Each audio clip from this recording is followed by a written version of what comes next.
Stop Invest, la chaîne des top d'investissement. Ici, on parle essentiellement d'entreprises de qualité. Avons-nous une opportunité d'investissement sur Gilead Science ou bien Gilead Science, c'est comme vous voulez.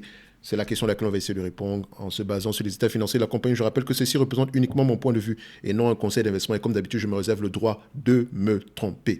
Alors, c'est une compagnie ici, voilà, pharmaceutique. Donc, si vous vous rappelez bien, en lien dans la description de cette vidéo, enfin, pas en lien dans la description de la vidéo, mais si vous allez sur la page ici, sur la page principale de Top Invest, vous allez pouvoir retrouver le lien vers la Top Newsletter.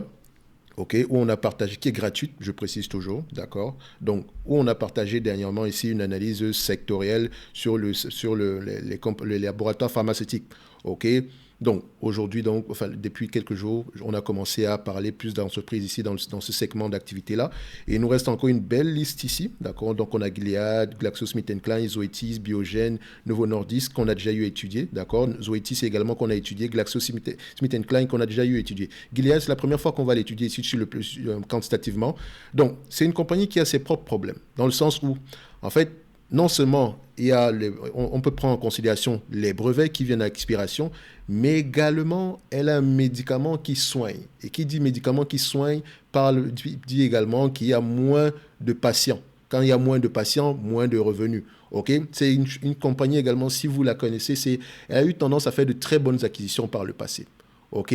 Est-ce que ça va être la même chose dans le futur? Point d'interrogation. Parce qu'elle n'est pas c'est pas une entreprise très poussée au niveau de la recherche et développement. Elle est plutôt très connue pour faire de bonnes acquisitions.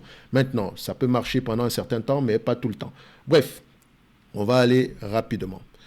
Vu que c'est la première fois, on regarde d'abord la tendance des revenus. Ici, les revenus sont croissants, enfin, de manière exponentielle, c'est même explosif.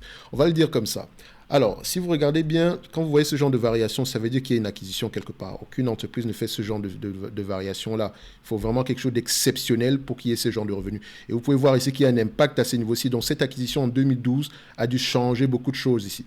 OK, donc quand on dézoome un tout petit peu, on met ça annuellement. Ça donne ici, on a une acquisition ici. D'accord. Et à ce moment, je vais juste mettre ça annuellement. Donc, vous voyez ici qu'on a fait une acquisition aux alentours de 2012. L'acquisition de 2012 a dû changer beaucoup de choses ici. OK? On a une acquisition en 2018. On a une grosse acquisition en 2020. L'acquisition de 2020, est-ce qu'elle a changé beaucoup de choses? Parce qu'il semblerait qu'il y ait des acquisitions ici qui n'aient pas, voilà, à peu près porté les fruits qu'on attendait. OK? Donc, peut-être que c'est temporaire également. Ici, on voit que c'est une croissance par acquisition. Donc, faites attention déjà aux revenus. Est-ce que ces revenus-là seront stables dans le futur? OK? Donc, ici, je vois qu'au mieux, pour quelqu'un qui veut investir, vous savez qu'on recherche d'abord avant tout la stabilité. La stabilité. Ici, voilà, si on se base sur le passé, on voit que l'entreprise avait tendance à croître. Si elle fait des acquisitions ici, au pire des cas, on pourra au moins avoir les revenus actuels, la moyenne. OK? C'est ce que je me dis. Mais ça ne veut pas dire, je ne me le dis pas juste comme ça. Il faut que j'aille lire les rapports financiers. OK? Donc, en me basant sur les états financiers ici et que quand je remarque ce genre de choses, je sais que, on a des revenus assez élevés. OK? Maintenant, est-ce que je peux me dire qu'on aurait une certaine croissance? Ça va dépendre de ce que le management dit au niveau des rapports financiers. OK? Allez-y, regardez la stratégie de croissance de management ici. OK?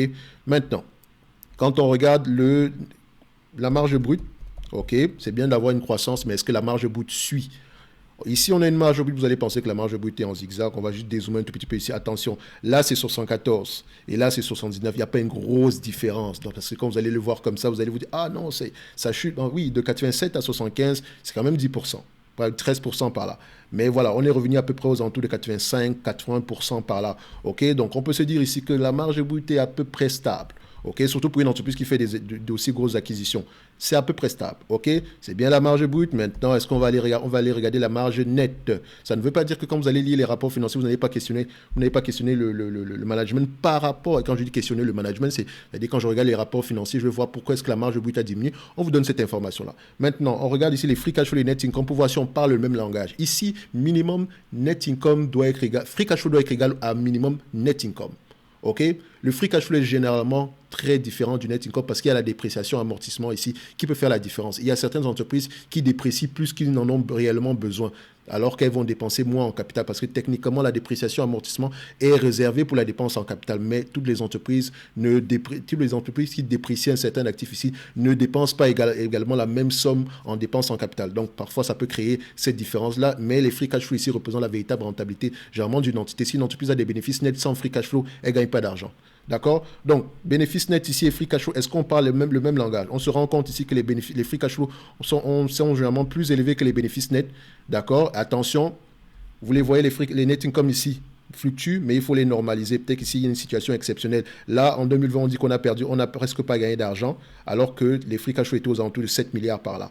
OK? Vous constatez ici que si je prends la médiane des free cash flow sur les dernières années, je prends juste la médiane des free cash flow sur les 5 dernières années, on a à peu près 8 milliards par là, alors que les net income se situent aux alentours de 5 à 4 milliards par là. Okay? Et je rappelle que les free cash flow représentent la véritable rentabilité de cette compagnie-ci. Okay? Donc, elle dégage à peu près 8 milliards de revenus par là. Okay? Donc, on est d'accord. Si on est d'accord avec ça, tant mieux. Maintenant, le revenu, c'est bien. La croissance de revenus, c'est bien. Les marges, c'est bien. Okay? Maintenant, en termes, quand je dis les marges, les free cash flow qui sont à peu près aux alentours de 8 milliards, vous pouvez déduire les marges ici par rapport aux 27 milliards de revenus qu'on a ici. Vous allez voir qu'on a quelque chose ici. On a quelque chose qui se retrouve ici aux alentours de 30% en montant. Okay? Vous pouvez également regarder les net income ici, d'accord, en termes de marge, pour à peu près également avoir une certaine idée des marges de cette compagnie-ci. Elle a d'énormes marges. Elle a des marges très, très élevées. Okay? Donc, on a 27% juste avec les net income. Et encore, les net income, il faut même les ajuster. Parce que si je prends juste les 8 milliards en moyenne qu'on garde ici par rapport aux revenus ici, dites-vous que voilà, on a à peu près 8 milliards et on a des revenus à peu près de 27-25 milliards par là. Donc, ça fait à peu près 30% de croissance, 30% de marge. C'est 30% de marge maintenant. Les analystes s'attendent à quoi en termes de revenus? Premièrement, je vais en année N+3. D'ici à 3 ans, on a 28 milliards. Donc, par rapport à ce qu'on a présentement, c'est plutôt une stabilité. Okay? Au niveau des free cash flow, est-ce qu'on s'attend à avoir des free cash flow stables ou croissants? Donc, free cash flow, estimé ici, la médiane des free cash flow, je vais la mettre ici. Je préfère la médiane, pas la moyenne. OK? Donc, ici, je prends la médiane en N+3. D'accord? On est aux alentours de 10 milliards. Et je vous rappelle que présentement, on est à 8 milliards. Donc, ce qui veut dire que les analystes, d'accord, s'attendent à peu près à 10 milliards en moyenne de free cash flow. 10 milliards, 10,46 ici. D'accord? On va le mettre comme ça.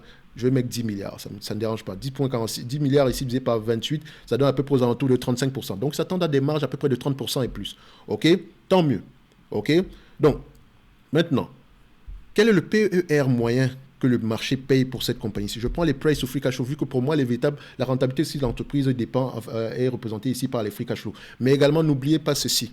Le PER, d'accord, le price to earnings, ce ratio-là, c'est un rendement.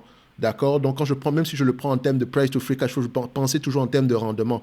Si j'achète une entreprise ici à 10 fois les free cash flow, ça veut dire que je demande un rendement de 10%. À 20 fois les free cash flow, je demande un rendement de 5%. À 50 fois les free cash flow, je demande un rendement de 2%. OK? Donc, plus le free cash flow, plus le multiple est élevé, d'accord, moins vous avez de rendement. D'accord? So, ici. Il faut également regarder par rapport à l'industrie dans laquelle vous évoluez, parce qu'un PER ou bien un multiple ici de 50 sur une compagnie bancaire, ça n'a aucun sens, sauf s'il y a une croissance exagérée dans le futur. D'accord? Donc ici, quand on prend les price to free cash flow, vous allez voir ici que c'est une compagnie qui a tendance à s'échanger à des multiples très peu élevés pour le secteur pharmaceutique. OK? Ici, généralement, les opérateurs de marché payent 10 fois les free cash flow. 10 fois les free cash flow. C'est pas normal. OK? Pourquoi ils payent 10 fois les free cash flow? Tout simplement parce qu'il y a ce risque-là, ce risque de perte de revenus-là, parce que nous avons un médicament qui soigne. Une fois que vous avez pris nos médicaments, vous avez suivi vous avez suivi ici comment on appelle ça, le traitement, vous guérissez. D'accord? Et une fois que vous avez guéri, vous n'avez pas reconsommé ce médicament-là à nouveau. OK? So, c'est une bonne chose pour la société, mais c'est un inconvénient pour l'entreprise parce qu'il y a de moins en moins de patients. On préfère encore, enfin, pas qu'on préfère, généralement, un médicament qui atténue la douleur ou bien qui vous permet de maintenir votre niveau stable ici. Voilà, c'est vraiment apprécié par les entreprises pharmaceutiques. Mais voilà, un médicament qui soigne, personne ne va refuser également, mais ça coûte plus cher, même si on sait qu'on aura de moins en moins de patients dans le futur. OK? Donc, c'est la raison pour laquelle les PER ont tendance à être très peu élevés. Et quand c'est le cas, ce genre d'entreprise-là, qu'est-ce qu'elle fait? il faut qu'elle donne une assurance au marché comme quoi on a les moyens de continuer à maintenir ce niveau de revenu-là. Et quand on reçoit ce cash-là, on rachète massivement les actions. Et c'est ce qu'elle fait. Vous avez vu ici, entre 2000, bon, je vais le mettre ici en pourcentage pour que ce soit plus visible ici. Donc, on va le mettre ici en, voilà, grow down from all-time high. Donc, depuis on va le prendre ici sur les 20 dernières années, d'accord, elle a racheté à peu près 34% de ses actions.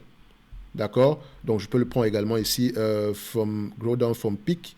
Je le prends comme ça. Si on le prend sur les 10 dernières années, elle a racheté à peu près 25%. Sur les 5 dernières années, elle a racheté 4% de ses actions. Donc, oui, elle rachète 4% de ses actions. Donc, sur les 5 dernières années, on remarque que, oui, elle rachète ses actions, mais de moins en moins. Je pense qu'elle fait plus d'acquisitions sur les dernières années ici. Et je pense également qu'elle se concentre plus sur quand je dis remboursement de la dette, elle avait énormément de cash à une certaine époque, vu qu'elle a pris de la dette ici dernièrement. Donc, je pense qu'elle se concentre plus ici au remboursement de la dette parce qu'elle a fait une très grosse acquisition qui tarde à porter des fruits. Maintenant, quel est le PER que je vais prendre pour cette compagnie? Je prendrai 15 fois les bénéfices. Ok, je ne prendrai pas 10 fois les bénéfices. À 10 fois les free cash flow ici, autant mieux ne même pas prendre en considération la dette. Ok, je prendrai 15 fois les bénéfices. Ok, 15 fois les bénéfices moins la dette nette. Donc, qu'est-ce que ça va nous donner ici? Je vais directement ici. La dette nette par action nous donne combien? Ok, et je rappelle que dans son secteur d'activité, le PER ou bien le multiple moyen ici est au moins de 17. Ok, à 15 fois, c'est-à-dire que vous avez, voilà, on pense que vous allez peut-être faire faillite, ou bien on pense que, voilà, vos revenus vont disparaître du jour au lendemain. Ça peut également être, voilà, le marché peut être extrêmement pessimiste sur ce genre d'entreprise-là et sans raison valable. Ok, faites attention. Donc, quand je dis ici que oui, on a peut-être des brevets qui arrivent à expiration ou bien on a de moins en moins de patients ici, ce sont des raisons. Mais également, n'oubliez pas que l'entreprise, pendant ce temps, ne reste pas les bras croisés. Bref, il ne faut pas que vous pensiez que cette compagnie-ci, je suis peut-être investisseur dessus, etc. Non, c'est une compagnie qui m'a intéressé à une certaine période. Justement parce que je voyais des PER très peu élevés, etc. Ça m'excitait. Mais voilà, on avait tendance ici à avoir des bénéfices nets de moins en moins élevés, même si on a une certaine stabilité sur les dernières années. Donc, je rappelle encore ici que dans la description de cette vidéo aussi, vous avez le lien vers le service Top Premium où vous pouvez demander des analyses quantitatives et essentiellement recevoir ici chaque mois 2 notes d'analyse sur les entreprises qui, moi, me semblent sous-évaluées. Et n'oubliez pas qu'on a présentement la promotion qui concerne la formation thématique, savoir analyser une banque.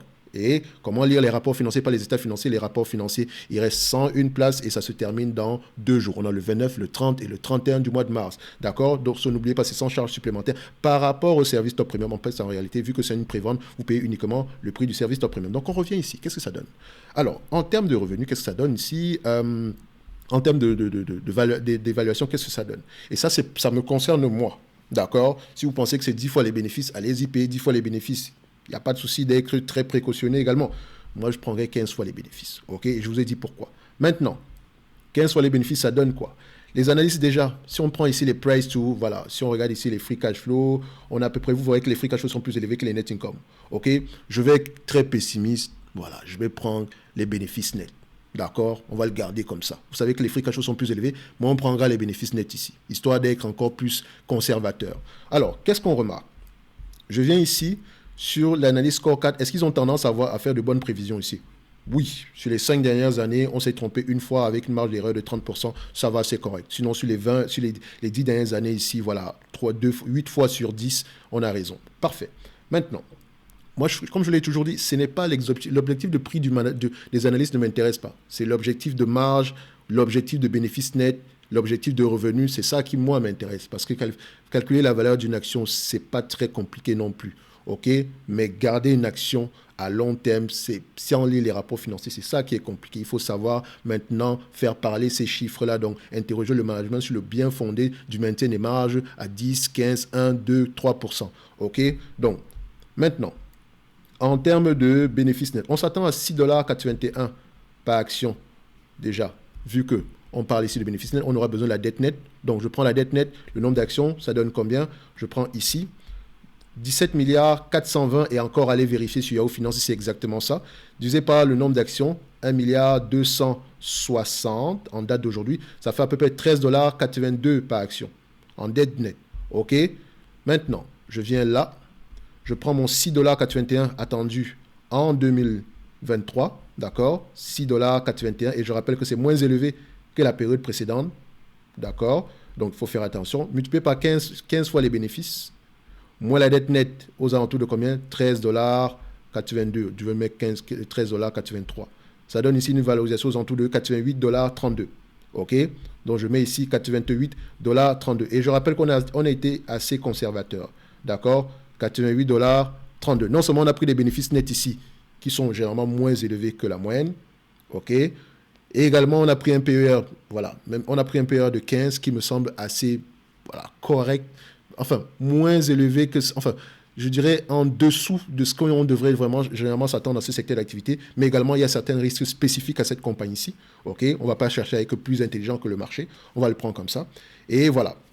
So, maintenant, si on prend en année 2025, mettons qu'ils ont raison, etc., que les nouvelles acquisitions ici fassent leurs preuves et qu'on commence à avoir à peu près des bénéfices nets qui soient stables dans le temps. D'accord? Donc, ici, on s'attendrait à 7,60 $ en 2025, à 15 fois les bénéfices, moins la dette nette aux alentours ici, voilà, disons de 13,83 $, on peut même dire 14 ici pour faire simple. Ça donne ici 100 $ l'action. OK? Donc, je mettrai ici 100 $ l'action. Donc, je rappelle que si vous prenez la compagnie ici en date d'aujourd'hui, par rapport à ce qui est attendu en 2025, d'accord, sachant que les analystes ont généralement raison et qu'on s'attend à peu près à des free cash flow ici d'une dizaine de milliards, même si le revenu va avoir tendance à rester stable ici, par rapport au prix actuel, d'accord, votre rendement sur coût ici, rendement des free cash flow par rapport au coût d'acquisition ici, d'accord, c'est 9,38%. Ce qui veut dire que si on le compare ici par rapport au dividende, le dividende est largement safe. OK, il est largement safe. Il y a de bonnes chances qu'il continue à croître. Mais maintenant, le plus important pour moi, c'est que l'entreprise renforce d'abord la visibilité en termes de bénéfices futurs, d'accord, de revenus futurs, d'accord, parce que, comme je l'ai dit tantôt ici, on a un médicament qui soigne, on a ce qui nous permet, enfin pas nous empêche, mais ce qui a pour inconvénient de réduire nos bénéfices nets futurs ou bien nos revenus futurs. Ça ne veut pas dire que c'est le seul médicament qu'on a. D'accord, on en a d'autres, on fait des acquisitions, on se réserve le droit d'en faire plus. Mais en date d'aujourd'hui, quelqu'un qui paierait du Gilead ne surpaye pas, mais il faut avoir vraiment confiance au management. Okay? Et je rappelle ici qu'elle a un historique de succès en termes d'acquisition. Je le rappelle, c'est très important. OK? So, maintenant, à vous de voir si cette compagnie-ci vous intéresse ou pas. D'accord? Donc, pour moi, Gilead, au prix actuel, le prix actuel est tout simplement correct et ça n'inclut pas, ça ne prend pas en considération une certaine croissance. OK? Toute croissance supplémentaire, ça ne sera que du bénéfice. OK? Mais surtout, n'allez pas ici à vous dire que non, 10 fois les bénéfices, c'est sous-évalué, etc. Vous voyez que on a pris 15 fois les bénéfices, mais jusque-là, on est à peu près à un niveau assez correct. Donc, il y a même une certaine dette qui est prise en considération ici. Bref, n'oubliez pas, avant d'investir, lisez vos rapports financiers et on va se donner rendez-vous sur la prochaine vidéo. Merci.